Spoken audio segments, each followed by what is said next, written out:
Hello అండి. ఇప్పుడు మనము ఇది లెహెంగాకి లైనింగ్ ఎలా అటాచ్ చేయాలో చూద్దాము. ఇది లెహెంగా లైనింగ్ అనమాట. మనం ఇది waste measurement by divided by cloth వేసుకోవాలి. ఇది లైనింగ్ 3 మీటర్స్ తీసుకున్నాము. లైనింగ్ 3 మీటర్స్ అంటే 117 వస్తుంది. 39 పెట్టుకుంటే డివైడెడ్ బై వేస్ట్ వేస్తే 4 ఇంచెస్ వస్తుంది అనమాట. ఆ లైనింగ్ ఎంత ప్లీట్స్ పెట్టుకోవాలనేది.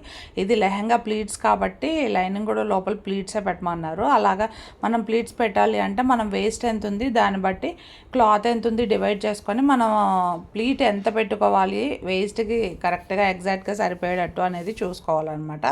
ఆ విధంగా మనము ప్లీట్స్ పెట్టుకోవాలన్నమాట. ఇదిగోండి ఈ విధంగా మనం ప్లీట్స్ పెట్టుకుంటున్నాం చూడండి. వేస్ట్ వచ్చేసి 32 ఇంచెస్, యాక్చువల్ వేస్ట్ వచ్చేసి 29. కొంచెం లూజ్ ఉండాలి కాబట్టి ఒక 3 ఇంచెస్ లూజ్ తీసుకొని 32 ఇంచెస్కి మనం వేస్ట్ మెజర్ చేసాము. So cloth divided by waste వేస్తే 4 ఇంచెస్ వచ్చింది. 4 ఇంచెస్లో 2 ఇంచెస్ ఫోల్డ్ చేసి 2 ఇంచెస్ లోపలికి ఫోల్డ్ చేసేలాగా నేను అలాగా మార్కింగ్ చేసుకుంటూ స్టిచ్ చేస్తున్నాను చూడండి. ఈ విధంగా ఇలా చేయాలన్నమాట.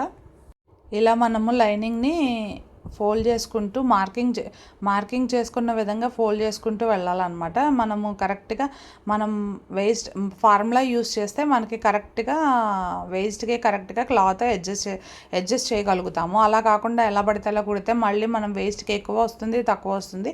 అప్పుడు మళ్ళీ మనం కుట్టుకోవడం ఇప్పుకోవడం ఈ విధంగా పద్దాక చేయాల్సి వస్తుంది. అందుకని మనం లెహంగా మార్క్ చేసేటప్పుడు లైనింగ్ కానీ ఒరిజినల్ క్లాత్ కానీ క్లాత్ని బట్టి మనము ప్లీట్స్ ఎలా పెట్టాలి అనేది మనము డిసైడ్ చేసుకోవాలన్నమాట. ఆ విధంగా డిసైడ్ చేసుకుంటేనే మనము కరెక్ట్గా వేస్ట్కి మెజర్మెంట్ మళ్ళీ కుట్టి ఉప్పదీయడం లేకుండా ఈజీగా మనం మార్క్ చేసుకొని స్టిచ్ చేసుకోగలుగుతాం. ఇదిగోండి ఈ విధంగా మార్క్ చేసుకుంటూ స్టిచ్ చేయాలన్నమాట. అప్పుడు ఎగ్జాక్ట్గా మన వేస్ట్ మెజర్మెంట్కి కరెక్ట్గా సెట్ అవుతుంది అనమాట. లేకపోతే మళ్ళీ కొంచెం ఎక్కువ వచ్చిందని తక్కువ వచ్చిందని చెప్పి పద్దాక మనము స్టిచెస్ వేయడము రిమూవ్ చేయడంలోనే మన టైం అంతా వేస్ట్ అయిపోతుంది. అలా కాకుండా ఉండాలి అంటే ఈ విధంగా మనము ఫార్ములా యూజ్ చేయాలన్నమాట. ఇలా ఫార్ములా యూజ్ చేసి మనం కరెక్ట్ ఎగ్జాక్ట్ మెజర్మెంట్కి తగ్గట్టుగా మనం వేస్ట్కి అడ్జస్ట్ చేయగలుగుతాం అనమాట క్లాత్ని.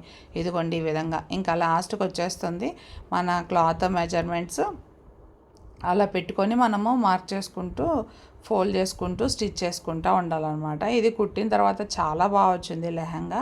ఇది డ్యాన్స్ ప్రోగ్రామ్ కాబట్టి చాలా ఫ్లేర్ ఉందన్నమాట. శారీతో తీసుకున్నారు. ఆల్మోస్ట్ లెహంగా వచ్చేసి 5 ఇంచెస్. ఇదిగోండి లైనింగ్ కుట్టడం అయిపోయింది. ఇప్పుడు మనం ఒరిజినల్ కూడా ఆల్రెడీ నేను ప్లీట్స్ పెట్టి నేను కుట్టింది అటాచ్ చేస్తాను చూపిస్తున్నాను. ఆ వీడియో మిస్ అయింది, చిన్న క్లిప్. ఇది చూడండి. ఇప్పుడు మన ఈ ఒరిజినల్ క్లాత్ వచ్చేసి 5 మీటర్స్ లెహంగాకి అనమాట. లెహంగా క్లాత్ అది కూడా అంతే same cloth divided by waste ఎంత ఉంది అనే దాన్ని బట్టి మనం ఫార్ములా యూజ్ చేయాలి. ఈ లెహంగాకి చాలా లోపలికి వచ్చిందనమాట ప్లీట్ ఫోల్డింగు. మనము పైన ఎంత ప్లీట్ ఉండాలి, లోపలికి ఎంత వెళ్ళాలి అనేది మెజర్ చేసుకొని ఫార్ములా ప్రకారం కరెక్ట్గా స్టిచ్ చేసుకోవాలన్నమాట. అలాగా మనము లైనింగ్ ఒరిజినల్ క్లాత్ ఎంతున్నా మనం వేస్ట్కి మనం అడ్జస్ట్ చేయొచ్చు అనమాట. ఫ్లేర్ బాగా వస్తుంది. ఇలా ఫ్లేర్ ఉంటే చిన్నపిల్లలు కానీ ఎవరికైనా ఫ్లేర్ ఉంటే చాలా బాగుంటుంది కదా లంగా.